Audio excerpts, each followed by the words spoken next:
내 마음이 극락정토 내 성품이 아미타불 내 마음이 극락정토 내 성품이 아미타불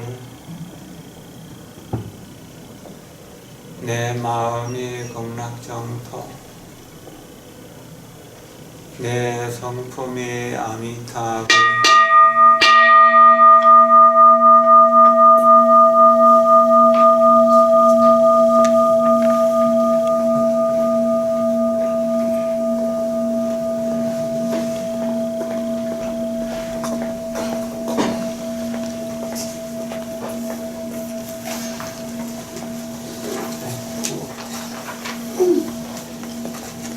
건강경을 조금 읽고 시작할까요? 지난번에 11번부터 15번까지 읽었나요? 그렇죠. 네? 12번. 아니 12번 공부할 차례인데 1년배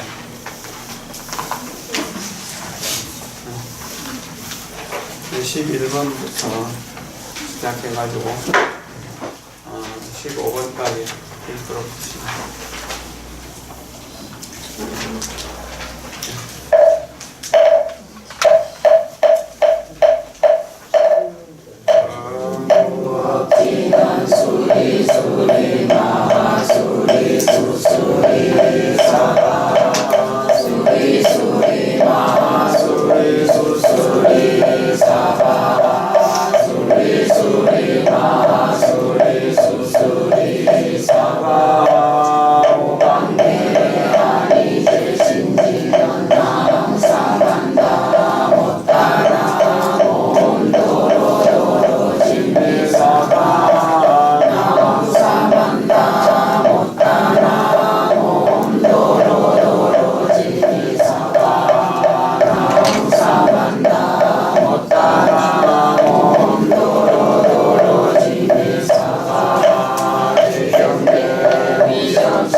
수고리 백불원 세존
성정득생 실상당기 시은성치 제일리로 공덕 세존 시실상가적 시비상 시고열의 설명 실상 세존 아건 동문여 시경경 신의 수지 도조이나 약당 내세 후호 백세 기요 중생 동물 실경 신의 수지 시인적이 제일리요 아이고 차인 무아상 무인상 무중생상 무수자상 소이자와상 즉시비상 인상 중생상 수자상 즉시비상 아이고 일체재상 정명제 불불고 수고리여 시여시약고 유인동문 시경 불경 불고 불의 감지시 시미요 아이고 수고리여 예설 제일 바라밀 접비 제일 바라밀 시명 제일 바라밀 수고리 인욕 바라밀 열예설 인욕 바라밀 시명 인욕 바라밀 아이고 수고리여 아소리 가리와 갈절 신체 아가리 실무아상 무인상 무중생상 무수자상 아이고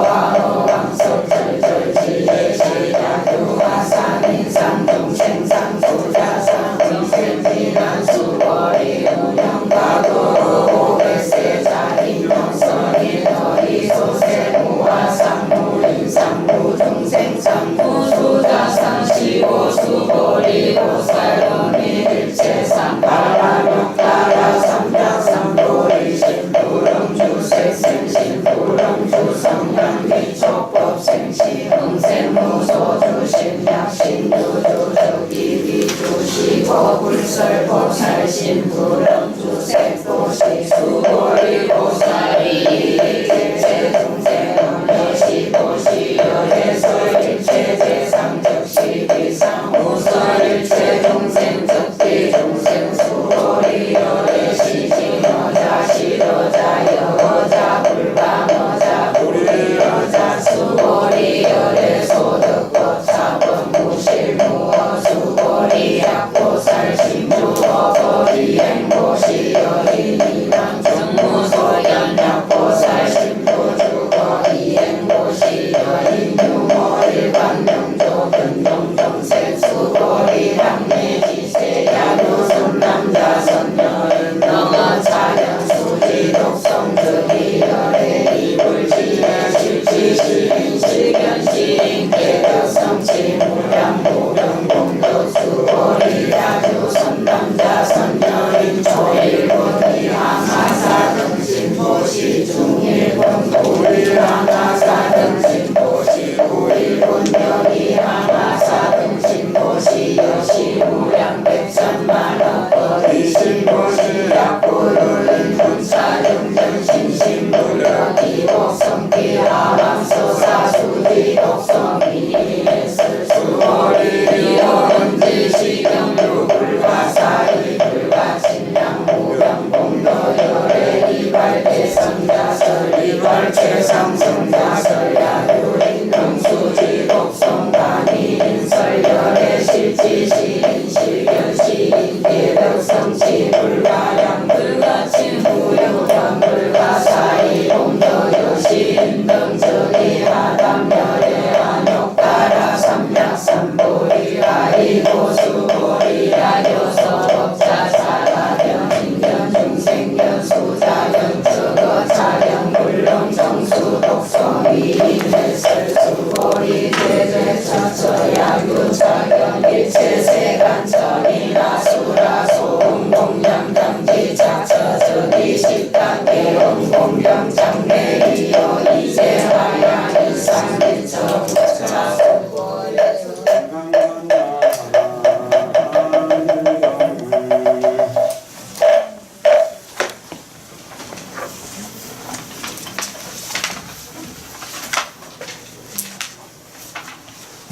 네, 마이크도 밥이 없으면은 이게 이제 힘을 못 쓰네요. 오늘 지난 시간에 모의법과 유의법에 대해서 좀 이야기한다고 했죠. 또 유루법과 무루법에 대해서 조금 참고하라고 자료서물을 만들었습니다.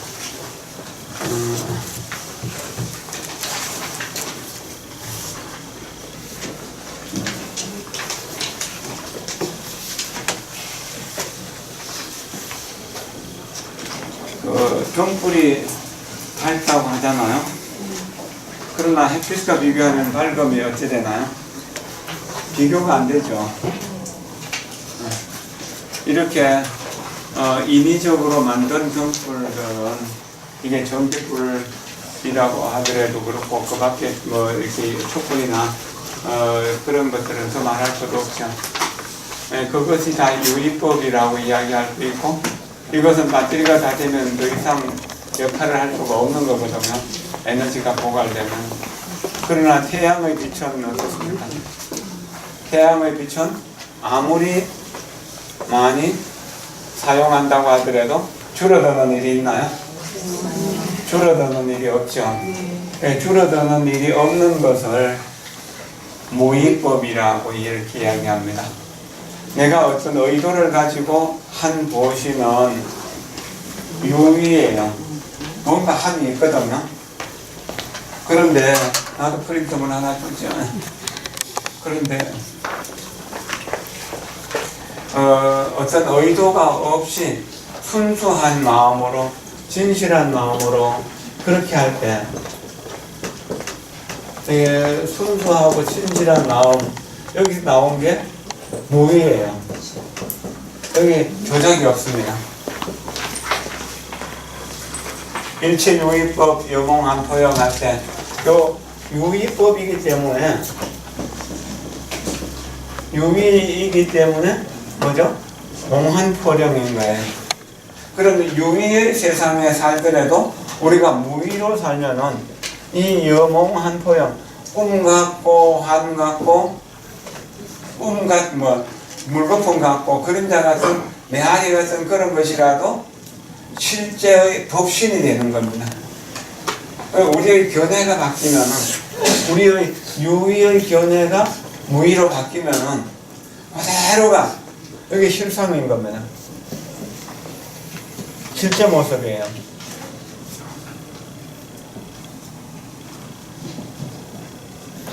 실제이기 때문에 또 실상이라고 그러죠.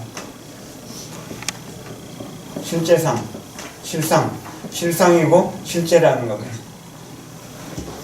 그러니까 요 유의, 내가 뭔가 의도해서 하는 것들은 전부 다죠. 실이 아니고 가가 되죠. 거짓이 되죠. 인연 조작으로 되는 거니까 가이고, 여기에 가이기 때문에 뭐죠? 이게 이제 가제가 되기 때문에 가상이 되는 거죠. 그래서 이것은 유의법으로 보면은 전부 다 몽한토령입니다. 그래서 범소유상 계시허망이잖아요. 계시허망인 것은 유의법의 입장에서 봅니다. 그러나 내가 무의법의 소견을 가지게 될 때, 그러니까 무주상 고시를 실천할 수 있을 때, 그때는 그것이 전체가 실상이 되는 겁니다. 그리고 유의이기 때문에 유루죠. 셈이 있는 겁니다. 고갈됨이 있어요. 근데 무의는 바닷물을 푸대로 줄어들지 않기 때문에 이거는 무루라고 하는 겁니다. 셈이 없어요. 무루법이란. 그리고 여기 이제 유주, 무주 그랬잖아요. 요 유의법은 다 머무른 바가 있어요. 유주죠. 그런데 무의는 무주예요. 주가 없어요. 무주입니다. 그러면은 우리가 햇빛을 아무리 땡겨서 쓴다고 하더라도 햇빛이 줄어들지 않잖아요. 땅이 모든 생명체를 살려주는 것처럼 이런 자연의 현상들을 우리 무의라고 그렇게 이야기를 하면은 이해하면은 좋을 겁니다. 무루는 그 무의에서 나오는 작용이 무루가 되고, 유루에서 나오는 작용이 유의에서 나오는 작용이 유루가 되는 겁니다. 그러면은 유의를 중심으로 살면은 유주가 되죠. 뭔가 어디 집착하고 마음을 두는 데가 있었기 때문에. 그러나 무루의 입장, 세지 않는 입장, 무위의 입장에서는 무주, 머무는 바가 없는 겁니다. 차별이 없다는 이야기죠. 지극히 평등하고 지극히 사랑스럽고 지극히 원만한 겁니다. 절대 무한인 겁니다. 여기 이제 초기 경전 이야기하고 이제 뭐 이야기가 조금 나오는데 유의와 무의의 차이는 해갖고 한번 봅시다. 이와 같이 두 법이 있으니 유의와 무의이다. 유의는 생주이멸이다. 생로병사 생주이멸 성주개공이 같은 것이죠. 무의는 실상이기 때문에 불생, 부조, 불이, 불멸로서 비고야 이것을 온갖 괴로운 의식작용이 소멸된 열반이라 한다. 그럼 무의는 열반이라는 얘기죠. 유의는 생주이멸하기 때문에 생로병사하기 때문에 이거는 그 사바 열반이 되는 거죠. 생사가 되는 거죠. 그러면 우리가 불법을 공부하는 이유는 유의의 삶을 무의의 삶으로 변화시켜 가는 거죠. 그러면 생사가 반복되는 삶을 생사가 없는 열반의 삶으로 끌어가는 것이죠. 이거는 이제 자바한경에 나오는 이야기고, 그 다음에 열반경에 나오는 거, 쌍육사 니카야에 나오는 거요. 비구더라, 무엇이 무의인가? 비구더라, 탐욕의 소멸, 분노의 소멸, 어리석음의 소멸, 이것이 무의이다. 잠복하 다카가 사리불에게 물었다. 사리불이여 열반이라 하는데 열반이란 대체 무엇을 말합니까? 그것이여 무릇 탐욕의 소멸, 분노의 소멸, 어리석음의 소멸, 이것을 열반이라고 합니다. 깨달음을 얻는다는 것은 이것을 소멸한다는 이야기입니다. 탐진치를 소멸한다는 말이죠. 그 밑에 문수사리보살이 다시 부처님께 여쭈었다. 대존이시여 무의란 어떤 정계입니까? 부처님께서 말씀하셨다. 동자야 무의란 분별을 떠난 경계이다. 너다 나다라고 하는 남자다 여자다 밝음이다 어두움이다 크다 작다 뭐 이런 여러 이분법적인 이런 경계를 떠난 것, 이런 분별을 떠난 것이 무의라고 하는 거죠. 이건 문수사리 소설 부사의 해탈 부사의 불경계경에 나오는 이야기입니다. 유의는 허망 분별이고 무의는 공이다. 공은 본체이고 허망 분별은 현상이죠. 결국은 이거는 중견 분별론에 나오는 거예요. 무의는 온갖 분별과 차별과 망상이 끊긴 마음 상태이고 탐욕과 분노와 어리석음의 삼독이 소멸된 열반의 상태입니다. 유의는 온갖 분별과 망상과 번뇌를 잇따라 일으키는 마음 작용이다. 그 유의에서는 항상 고통이 따르고 무의에서는 고통이 일어날 자리가 없어지는 거죠. 공이기 때문에 의도하는 바가 없기 때문에. 유루와 무루에 대해서도 한번 봅시다. 본래 유무에 따른 분류로 윤회와 해탈의 방법 제시. 고제와 직제는 유루법, 이건 고통의 윤회거든요. 괴로움과 괴로움의 원인이잖아요. 도제와 멸제는 이거는 출세간의 인연, 번뇌를 끊어서 열반을 얻는 그런 것은 어제 무루법이다. 생멸 현상 유무에 따라서 무의법, 유의법 긴밀한 관계.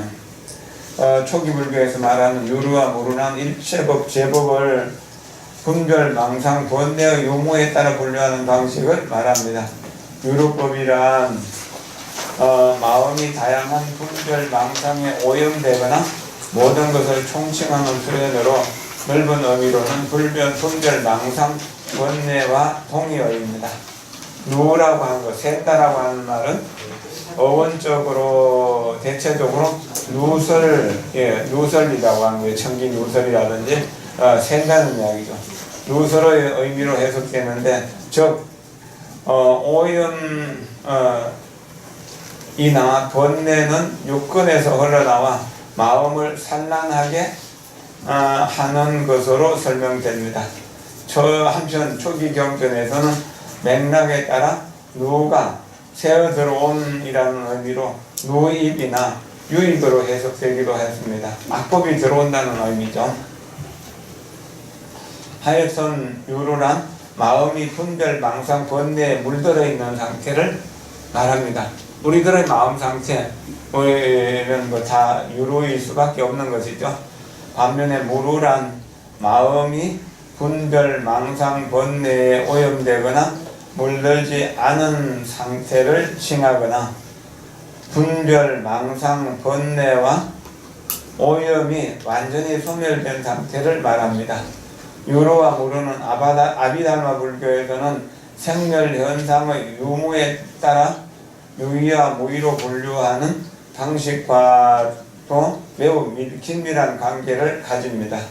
세친의 부산원에서는 고진멸도의 사제의 구조, 즉 유전문과 합멸문의 중청적 인과관계에 유의, 무의와 유루, 무루 등의 제법의 분류 방식을 유기적으로 적용하여 실존적 분별, 망상, 번뇌로부터 자유로운 완전한 행복, 열반에 도달하는 과정을 매우 체계적으로 보여줍니다. 이른바 사제 가운데 고제와 집제, 도제는 유의법이고 멸제는 무의법이며 아울러 고제, 집제는 유루법이고 도제, 멸제는 무루법으로 분류됩니다. 이때 도제는 유의법이면서 동시에 무루법으로 바로 이러한 도제를 토대로 유의인 동시에 유루인 고제, 집제의 연쇄적인 분한 구조나 분별, 망상, 번뇌 등을 제거하여 무의이면서 무루인 완전한 행복을 획득하는 구조를 제시합니다. 여기 도성제는 팔정도를 수행하는 것을 말하는데 그는 수행하는 과정에서는 유로가 되지만 수행을 마친 멸제의 입장에서는 무로가 된다는 이야기가 되죠. 사실 범부중생은 무명으로 인해 탐욕, 성냄, 어리석음 등과 관련된 번뇌를 일으키게 되고 이러한 번뇌로 인해 습관적으로 여러가지 형태의 악한 업을 행하며 악한 업으로 인한 뭡니까? 실존적으로 괴로움이 연쇄적으로 생겨나는 윤회와 업의 그 순환적 거물망에 걸리게 됩니다. 요컨대 이러한 번뇌, 업, 실존적 괴로움 등의 순환적으로 전개되는 삼도 가운데 번뇌가 바로 유루와 긴밀한 관계를 가지게 됩니다. 번뇌라고 하는 말은 고통을 만들어내는 생각이라고 그렇게 하십시오. 무명에 덮인 생각, 그리고 고통을 만들어내는 생각이라고.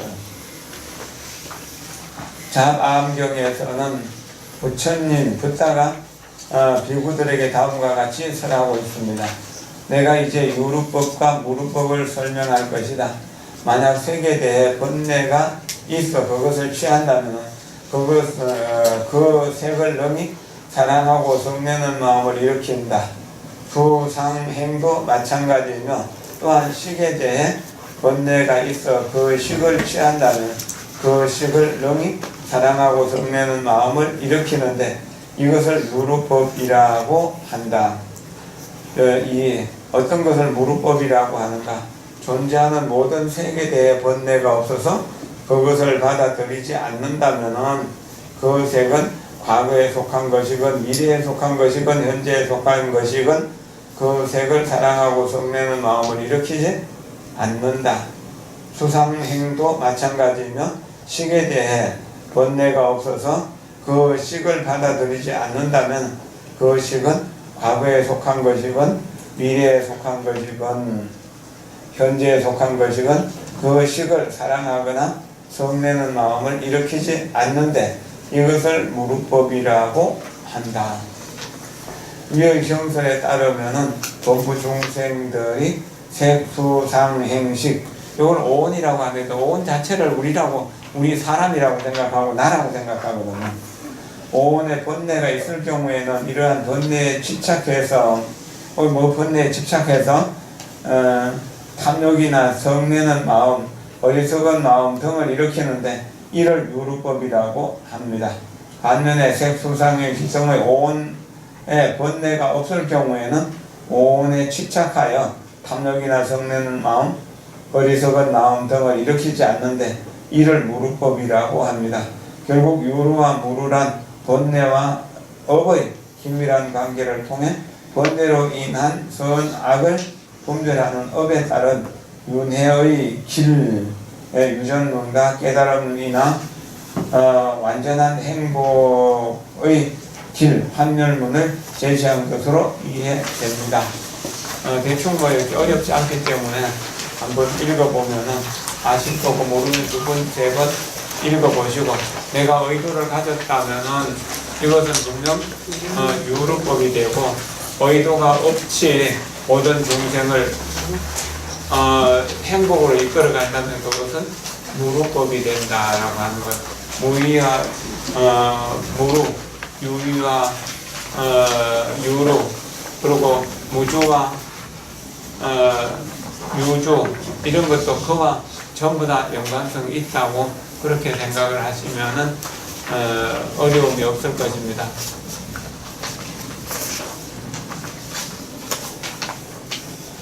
우리는 유루법 속에 삽니까? 무루법 속에 삽니까? 우리 삶은 고통스럽습니까? 고통스럽지 않습니까? 그러면 우리 무위법으로 가야 되나요? 아니면 여기 머물러야 되나요? 네. 그래서 건강경은 무위법을 가르쳐주는 경전이기 때문에 건강경을 배워야 된다는 이야기가 되는 거죠. 건강경을 배우는 사람은 행복의 방법으로 나갈 수가 있고, 건강경을 배우지 않는 사람은 행복으로 나가는 길을 모르게 된다는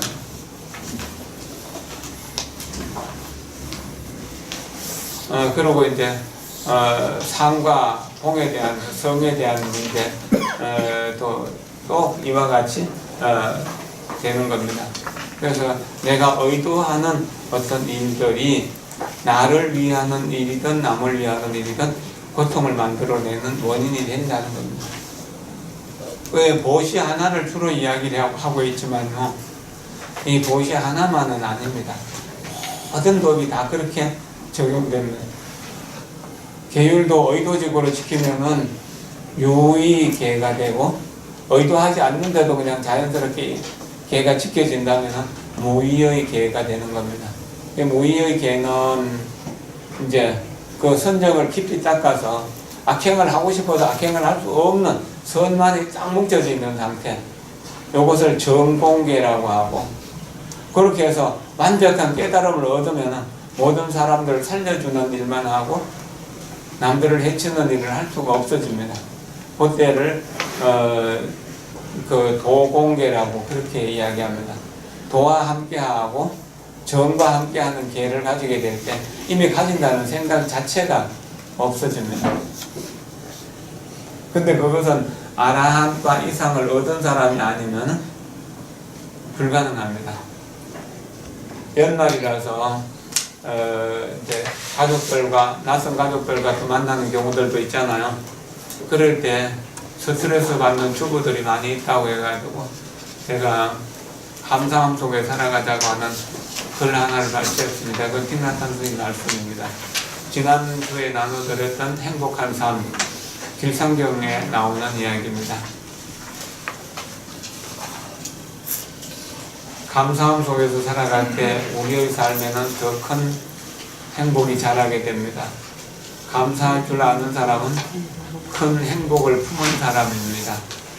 누군가 그대에게 부처님에 대한 말씀에 대한 가르침을 주려 하거든 이를 감사히 여기며 받아야 합니다. 부처님의 말씀을 배울 수 있는 모든 기회를 꼭 붙잡아야 합니다. 건강경 결석하지 마세요. 꼭 잡아야 되는 거예요. 행복을 놓치는 거거든요. 결석하는 것은. 부처님 말씀에 귀 기울이면 우리 안에 자리 잡은 그릇된 생각과 무지를 몰아낼 수 있습니다. 도덕이 딱 우리 마음속에 자리 잡고 있으니까 그걸 몰아내지 않으면 행복해질 수 없는 거죠. 그리고 이것으로 인해 우리의 갈망과 화 그리고 증오를 없앨 수 있습니다. 해로운 것들을 더 많이 제거할수록 우리의 마음은 더 가볍고 자비로워집니다.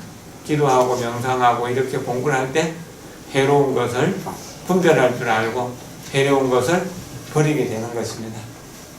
그리고 행복 또한 가능해집니다. 행복은 언제나 안에서 밖으로 자라나는 까닭입니다. 이 말 참 믿어지나요? 이 말이 믿어진다면 행복을 얻기 위해서 좋은 경치 있는 곳으로 가거나 사랑하는 사람이 있는 곳으로 가거나 혹은 돈을 많이 버는 곳으로 가거나 그렇게 할 필요가 없을 겁니다. 안에서 밖으로 자라나는 까닭이라고는. 이러한 원칙에 따라 살아가는 사람들은 영원한 행복을 누릴 수 있을 것입니다. 이렇게 생각하면서 살아보죠. 그래 할 수 있겠죠. 여러분 명절 때 만나는 사람들에게 감사하는 마음을 품어보세요. 정말 감사하고 은혜롭게 생각하면은 은혜롭고 감사하게 생각하면 결코 우리가 불행해질래야 불행해질 수가 없는 것이죠. 11분에서 무의복이 정말로 큰 복이다라고 했는데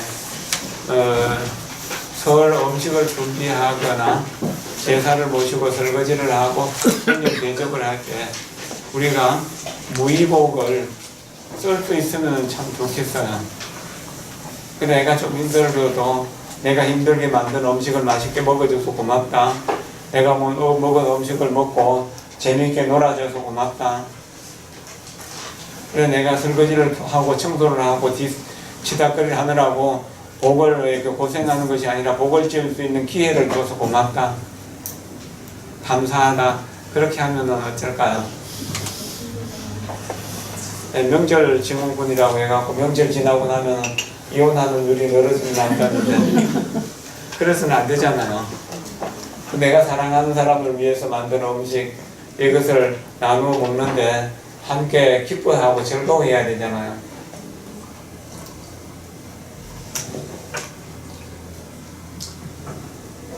감사하는 마음, 신뢰하는 마음, 사랑하는 마음이 줄어들어가는 것, 이것이 우리의 삶을 고통스럽게 만들어가는 일입니다. 게으르면서 편하고 쉽게만 살려고 생각하면은 행복할 수가 없는 거죠. 오늘 내용 좀 보겠습니다.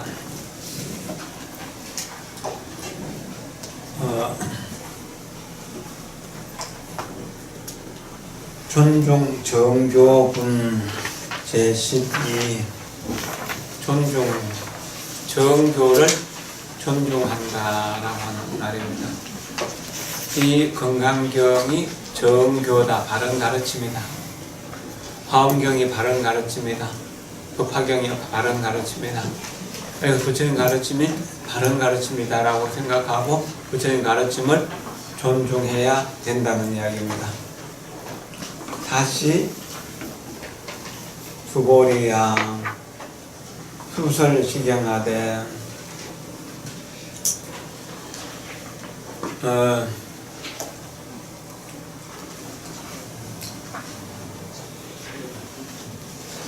이 경을 따라 설함을 따라서 내지 사국의 경이라도 이제 설하게 된다면은 어떤 장소에 따라서 이걸 설하게 되면은 마땅히 알라. 이곳은 건강경을 설하는 이 자리입니다.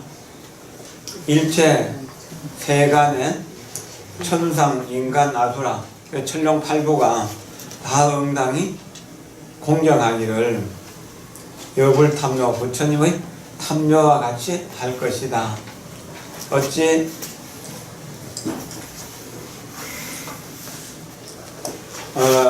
하물며 어떤 사람이 이 경전 전체를 진능수진 다 받아가지고 독송하는 것이겠는가? 그건 말할 필요도 없는 것이죠. 수고리야 마땅히 알라. 이 사람은 최상 제일 희유의 법을 이룬 것이니, 만약 이 경전이 있는 곳, 소재지처 있는 곳은 저기 육을 부처님이 계신 곳이고 존중할 만한 제자들이 계시는 곳과 같다라고 그렇게 이제 말씀하셨습니다. 부차라고 하는 말, 이거는 이제 그 앞에 이제 그 무의복에 대한 이야기를 하고 거듭 설명한다라고 합니다.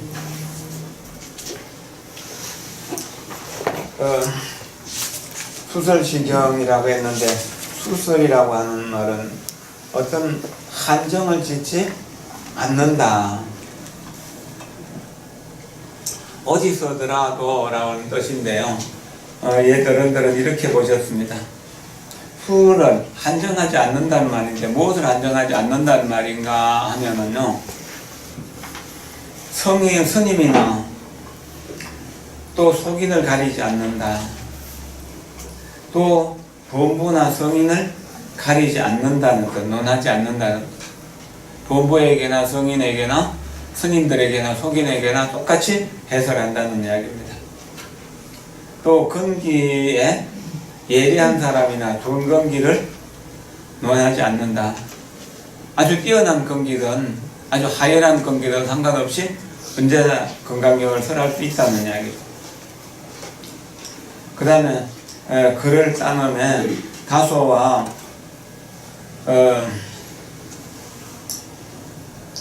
광협, 그러니까 글자가 많거나 적거나 또는 뜻이 넓거나 좁거나 그런 것을 논하지 않는다.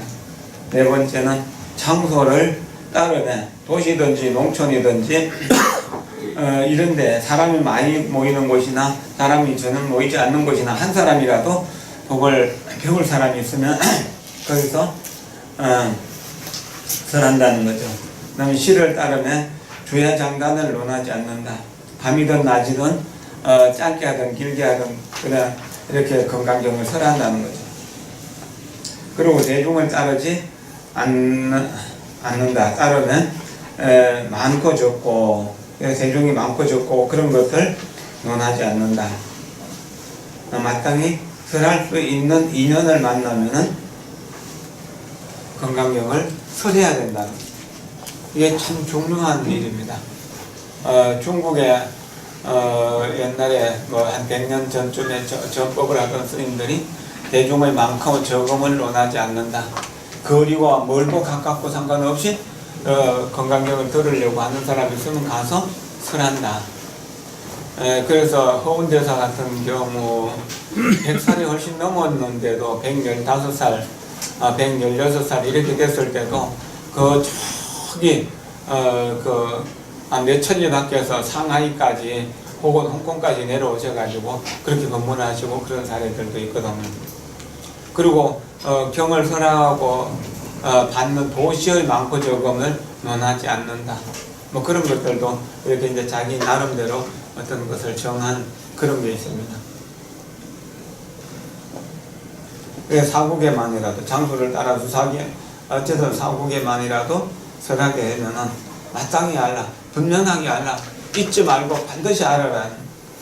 이 건강경을 설하는 장소, 이곳 차천은 일체 세간은 천인 아수라, 이제 철룡 야차 건달바 아수라 가루라 김나라 마우라가 그런 것인데요. 그런 것들을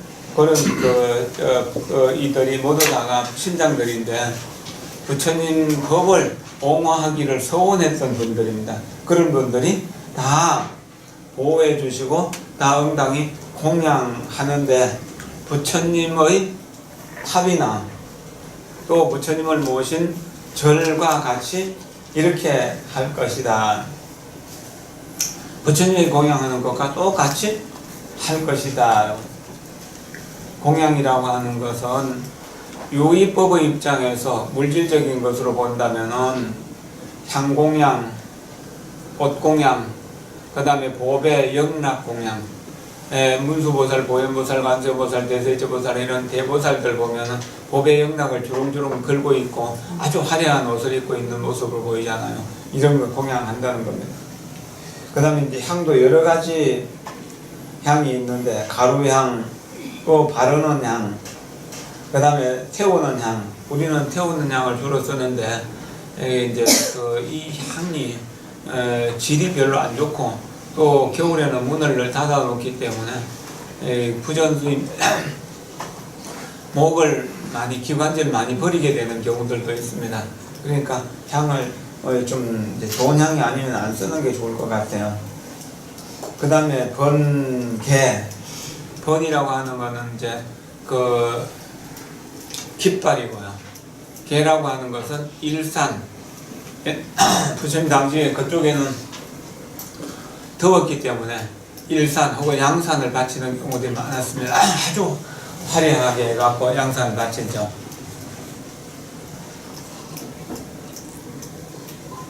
요즘은 이제 스님들이 좀 간단하게 사는 걸 좋아해가지고 보산계라고 해갖고 이제 부처님 옆에 그런 걸 잘 안 하는데 옛날 절들에 보면은 이게 일산 모양 이런 것들을 하기도 하고 또 우리 계단에서 이제 몇 년 전부터 법사 이운해갖고 할 때 법사들이 나올 때 큰 일산을 들고 이렇게 이제 장엄으로 스님들을 모시는 그런 의식을 하고 있습니다. 이런 게 계라고 하는 겁니다. 그래서 산이라고 일산이라 해서 산 우산 산자를 쓰기도 하고요.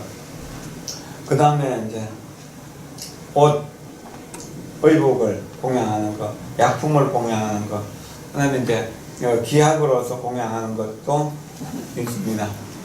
그리고 합장하고 예배하는 것도 아주 좋은 공양이 되는 겁니다. 이런 것들은 유의의 공양이라고 할 수 있고, 사공양이라고 하죠. 사사공양. 현상을 통해서 어떤 물질을 통해서 공양하는 것. 그 다음에 이제 그것보다도 법공양이 훨씬 뛰어나다고 했죠. 법공양은 부처님 말씀대로 수행하는 것이고 중생들을 이익되게 해주시는 것이고 해주는 것이죠. 여기서 건강경에서 말하면 위인 연설이 바로 법공양이 되는 것입니다. 그 다음에 중생의 고통을 대신 받는 공양, 또 중생을 섭수해서 부처님 법으로 받아들이는 공양, 그 다음에 보살업을 버리지 않는 것, 보리심을 버리지 않는 것, 그 다음에 성건을 부지런히 지어가는 것, 이런 것들이 이제 법공양이라고. 그래서 유의의 공양보다도 법공양이 훨씬 더 가치가 있는 것이니까 법공양을 하도록 노력을 해야 됩니다. 그러면 사국에만 설하더라도 천룡팔부들이 전부 다 공양하는 거, 탑묘를 부처님 탑에다가 공양하는 것처럼 공양하는데, 만약에 어떤 사람이 이 경 전체를 수지독송하게 된다면은 그 공덕이 얼마나 크겠는가. 날로 설할 수 없다는 이야기예요. 그런 공덕이 된다는 거죠. 불탑을 수수파라고도 이야기하고, 이게 이제 그 수수파라고 하는 말을 중국에 옮겨오면서 부도라고도 했는데, 이제 뭐 이렇게 대가 많이 흘러나온 뒤로는 조사들의 탑을 부도라고 그렇게 부르기도 했습니다. 또 이제 그 파고다라고도 해서 탑을 파고다라고도 하거든요. 서울의 탑골공원을 파고다공원이라고 하는 것도 그런 겁니다. 불교에서 나온 말이니까 그렇게 이해하시면 됩니다. 묘라고 하는 것은 이게 이제 그 부처님을 모신 법당을 이렇게 묘라고 해요. 종묘라고 할 때 옛날에 그 고강을 지냈던 분들은 위패를 모신 곳이잖아요. 부처님을 모신 곳을 불묘라고 그렇게 이야기하는 겁니다. 여기서 탑이 나온 이야기는 이 건강경이 성립될 때까지는 아직은 부처님 상, 불상이 만들어지지 않은 시대이기 때문에 탑을 부처님을 대신하는 예경의 대상으로 삼았습니다. 그래서 이런 이야기 나오는 거죠. 수보리야 마땅히 알라. 이 사람은 최상 가장 높고 제일 어뜸이고 희유 보통 사람이 할 수 없는 아주 드문 일, 옛날에 과거에 들어보지도 못했던 그런 일들을, 그런 법을 성취한 사람이다. 건강경을 제대로 이해하게 된다면 그런 큰 덕을 이루게 됩니다. 우리 지난 가을에 미얀마를 다녀왔는데요. 그때는 우리가 몰랐었는데 어떤 비구니 스님이 출가해가지고 여기저기 공부하러 다녀도 자기의 의심의 문제가 풀리지를 않았다는 겁니다. 그래서 조용한 도량 한두 군데 가서 3년을 기한 삼고 매일 금강경만을 읽었다고 합니다. 그래서 처음에는 한 30독, 40독 이렇게 하다가 점점 빨라져 갖고 50독, 60독, 70독, 80독 하루 만에 그렇게 해서 나중에는 100독 이상씩 외웠다고 그래요. 오직 잠자는 시간 외에는 금강경만 읽는데 2시간 이상 잠잔 일이 없다고 그래서 3년 동안. 그렇게 해서 한 3년 공부하고 나니까 길이 보이더라고요. 그래서 모든 것을 정리하고 이제 천안 부근에 있는 호두마을 수행처로 가서 공부를 하고 또 이제 그거를 지도하는 미얀마 스님을 따라서 미얀마에 가서 수행을 하고 그러면서 미얀마 양곤 근처에 한 30km 정도 떨어진 곳에 담마가야인가 뭐 그런 수도원을 만들어 가지고 그래 아주 열심히 정진하고 있다고 그래요. 우리 그때 갔을 때 알았다면 한번 가봤을 텐데 뭘 하나를 하되 아주 집중적으로 오랫동안 해야 성취할 수 있다는 거죠. 그분이 미얀마 스님의 수행 방법을 책으로 번역한 것도 있다고 들었습니다. 어쨌든 수지 독성 최상 제일 희우 좋은 말들을 여기 다 끌고 왔잖아요. 그것을 성취할 수 있다. 그런 법을 성취할 수 있다는 거. 우리 뭐냐 모든 부처님과 부처님의 안욕사라 삼약 삼보리 법이 이 경으로부터 나왔다는. 그러니까 이 건강경이 얼마나 위대한 경이고 얼마나 대단한 경인가를 알 수 있는 것이죠. 그러니까 이 경전에 있는 곳, 소재지처 있는 곳은 바로 부처님과 부처님의 존중하는 제자가 계시는 곳이 된다는 것. 이게 참 중요한 말이거든요. 그런데요, 건강경을 가까이 하면 어떻게 되죠? 내가 유의로서 살아가던 내가 무의로서 살아갈 수 있는 힘을 만들게 되는 거예요. 유주, 집착하는 마음으로 보시를 하고 선행공덕을 짓던 내가 무주, 그런 집착하는 것이 없는 마음으로, 머문바 없는 마음으로 보시를 실천하게 된다. 그렇기 때문에 그 공덕이 세는 공덕에서 셈이 없는 그런 공덕으로 바뀌게 되는 거예요. 그래서 한계가 있는 공덕에서 한계가 없는 공덕으로 커져나가는 거예요. 그러니까 범부 중생을 부처님으로 성인으로 만들어 간다는 거예요. 그렇기 때문에 이 경전이 중요하다라고 합니다. 사국에만이라도 수지 독상하면 그런 공덕이 있는데 만약에 이 경 전체를 다 설한다면 얼마나 큰 공덕이 있을까요? 그러나 뜻을 알고 뜻에 의지해가지고 공부를 하면은 분명해지지만 뜻을 모르는 상태에서 하는 것은 그저 글자도 제대로 모르는 상태에서 어물어물 그냥 시간만 보내는 거죠. 그래서 유의법을 무의법으로 만들어 간다는 그런 입장에서 해야 됩니다. 육조스님의 말씀을 좀 봅니다. 경이 있는 곳에서 사람을 만나면 곧 이 경을 설하되 응당히 생각에 늘 무념심과 무소득심을 행하여 능소심 분별심을 지어서 설하지 말지니 만약 모든 마음을 그러니까 멀리하여 그게 유소득심 뭔가 얻으려고 하는 사람 너와 그런 마음 너와 나를 나누는 마음 또 이게 유의의 마음을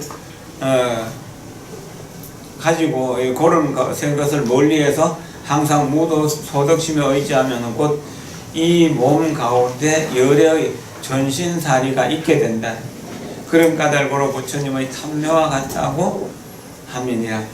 무소득심으로 이 경을 설한 자는 천룡팔부가 다 와서 듣고 받아가짐을 느끼지만 마음이 청정하지 못하고 다만 명예와 이익을 위해서 이 경을 설한 자는 죽어서 사막도에 떨어지리니 무슨 이익이 있겠는가. 마음이 만약 청정하여 이 경을 설한 자는 모든 듣는 자로 하여금 미혹되고 망령된 마음을 없애고 본래의 불성을 깨달아서 항상 참되고 실답게 행하게 되므로 하늘과 사람과 아수라 사람 아닌 것 등이 다 와서 공양하게 되는 것이다. 이거 이제 보이진 않지만 실제로 여기에 천룡팔부가 공양하고 있는 거라고 이렇게 생각해도 좋을 것입니다. 사국계란 경 전체에 대하여 작은 부분에 불과한 것입니다. 비록 작은 분량이지만 설한 바의 꽃을 따라서 응당이 탑과 같이 공양하니 작은 부분도 오히려 그러하거늘 하물며 능히 경 전체를 가지고 설하는 것이겠습니까? 이는 곧 탐묘와 같이 존경하고 숭상할 뿐만 아니라 마땅히 알라 이 사람은 결정코 최상, 무상, 제일, 무비하고 희유하여 얻기 어려운 법을 성취하게 된다. 무엇과 비교할 수 없는 그러한 위대한 법을 성취할 수 있다는 것이죠.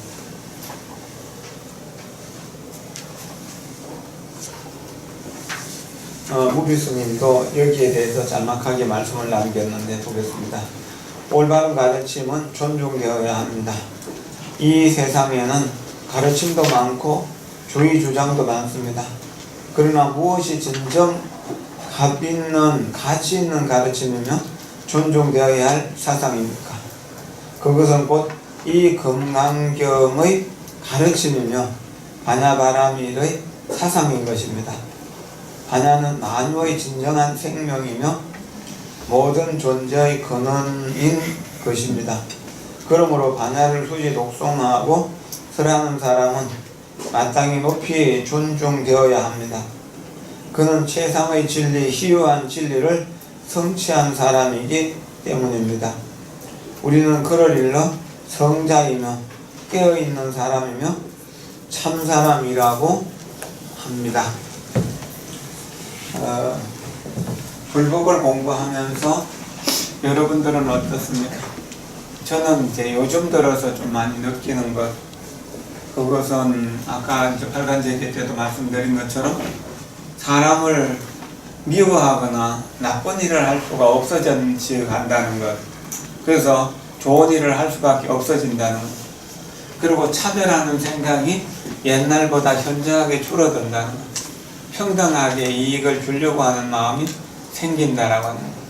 그런 마음이 생기니까 내가 좀 힘들고 피곤한 것은 그렇게 문제가 되지 않는다는 것. 나와 함께하는 대중들이 좀 평화롭고 함께 공부하는 이들이 바른 길로 제대로 수행할 수 있다면은 그것이 내가 이 세상에 온 뜻이 아니겠는가.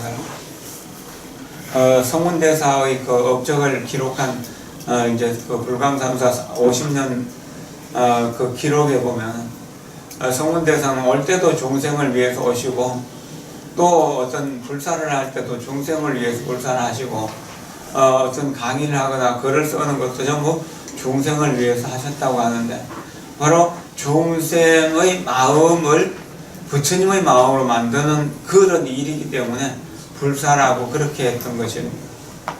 그리고 그런 속에서 살아가면서 이렇게 이제 좋다 나쁘다는 차별, 이 사람은 나에게 이익되기 때문에 좋은 사람, 이 사람은 나에게 손해를 끼치기 때문에 나쁜 사람이라는 그런 분별이 조금씩 못 이어져 간다는.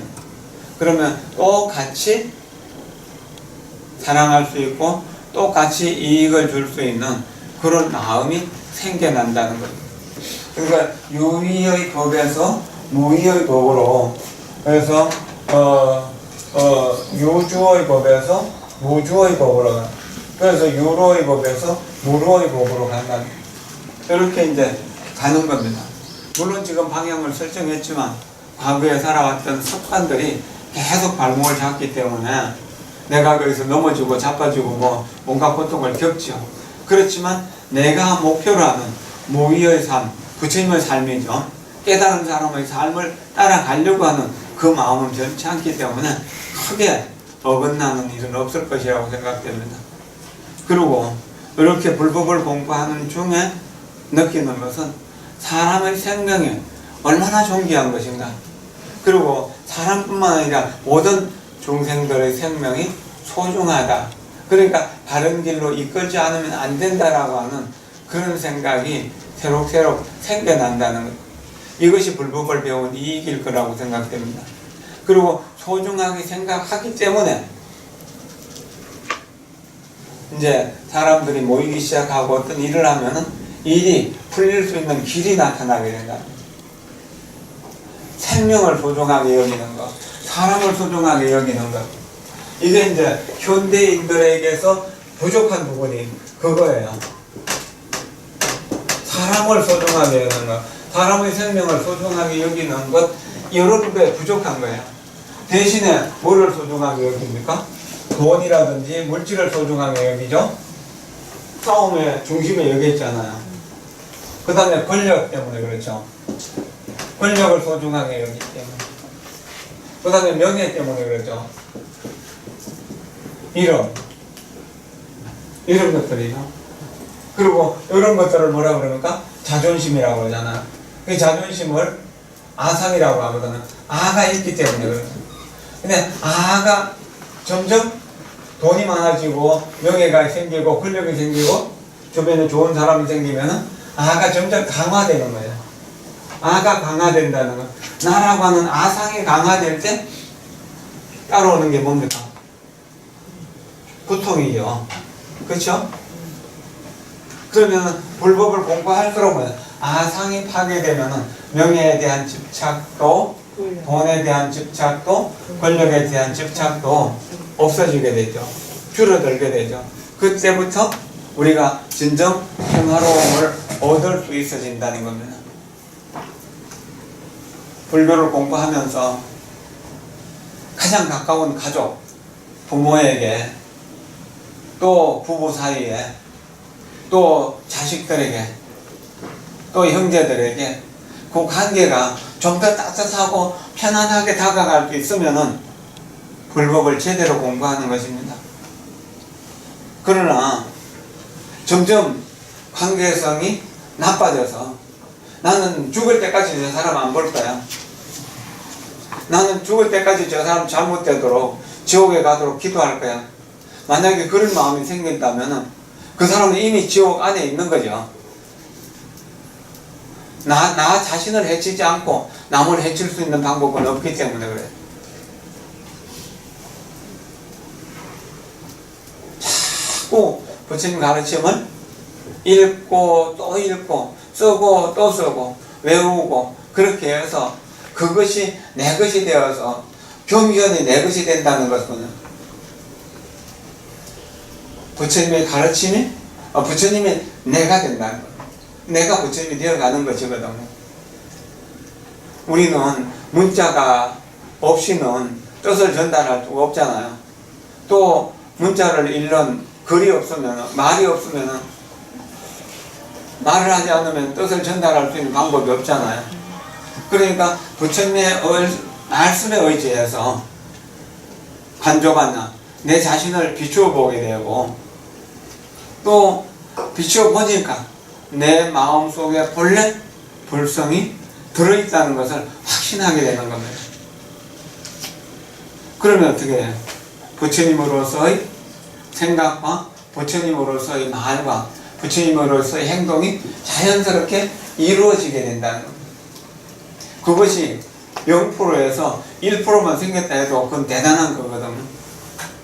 근데 거기 2%, 3%, 4%로 올라가서 한 30%, 50% 이렇게 됐을 때 세상 사람들로부터 사랑받는 사람, 존경받는 사람이 될 수 있는 겁니다. 꾸준하게 밀고 나가는 정진력이 없으면 불가능해요. 늪에 빠지면은 우리가 이렇게 한 발이 푹 빠지면 죽을 힘을 다해갖고 한 발을 떨잖아요. 그리고 이렇게 한 발을 내딛으면은 다시 이 발이 깊이 빠져있기 때문에 죽을 힘을 다해야 들 수 있어요. 그래도 헤어나가기 어렵거든요. 우리가 탐진치 만의 교만과 의심까지 그 5가지 번뇌가 늪처럼 우리 앞에 가려져 있어요. 그래서 우리가 그 늪을 지나가기 위해서 죽을 힘을 다해야 돼요. 참 어려워요. 근데 아까 우리 예경 명상 할 때 미소 짓는 수행 했잖아요. 미소 짓는 수행을 날마다 실천하고 건강경을 읽고, 또 지난주에 나눠드렸던 행복경, 길상경, 그것을 계속 읽어가다 보면은 처음 읽을 때 안 보이던 것이 두 번째 읽을 때 보이고, 두 번째 읽어도 안 보이던 것이 세 번째, 네 번째, 다섯 번째 자꾸 읽으면 보여요. 오늘 감사의 글도 그 전에는 안 보이던 것이 최근에는 보이더라고요. 그 길상경 내용 중에 나오는 거거든요. 길상경을 강의한 틱낙선 스님 말씀 중. 건강경도 평생을 건강경을 읽어도 읽을 때마다 새로운 모습을 보여요. 경을 오랫동안 읽으신 분들이 거의 대부분 그래요.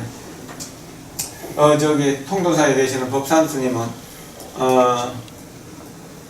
동국대학교 교수를 하시면서 그게 좀 장애가 있거든요. 약한 다리를 저시는데 어쨌든 출가를 했었고, 그래서 대만에서 유학하면서 홍보본을 만들어가지고 그런 그 한국 스님들이 거기 머물면서 유학할 수 있도록 그렇게 해놨었습니다. 그리고 평생을 건강경 읽는 거를 원을 세워가지고 특별한 일이 없을 때는 일과로 늘 건강경을 읽으신다고 그래요. 몇만 독을 읽으셨다고. 그 힘으로 평생 그 동대 정년퇴임까지 원만하게 하시고 명예교수까지 지내셨거든요. 그리고 통도사 와서 조용히 정진하고 계시면서 건강경만 읽으십니다. 건강경 읽어가지고 큰 자기 심경의 변화를 일으키고 깨달음을 이룬 사람은 한두 얼마이 아니라. 많이 읽히는 경전은 뭐죠? 좋은 경전이죠. 안 좋으면 많이 읽어지질 않을 거잖아요. 그렇죠? 사람들이 선호하는 경전. 건강경이 비교적 짧은 경전이기도 하고 뜻이 심오하기도 하고, 그래서 건강경 한 권으로 불교 전체를 볼 수 있고 건강경 한 권으로 내 인생을 이끌어갈 수 있다는 겁니다. 이렇게 건강경 공부하신 분들은 명절 때 손님 많이 치르고 스트레스 받을 일이 있어도 웃으면서 소화시킬 수 있어지요. 그렇지 않겠습니까? 네. 설 준비도 해야 되는 것 같고, 또 자꾸 이 이야기를 길게 하지 말으라고 청하시는 분들도 많이 있는 것 같아요. 오늘 조금 일찍 마쳤으면 좋겠습니다. 감사하죠? 네, 그 다음 주는 설이라서 공부를 못할 것 같고요. 그 다음 주는 그 초여대의 날인데 그냥 공부를 좀 하도록 합시다.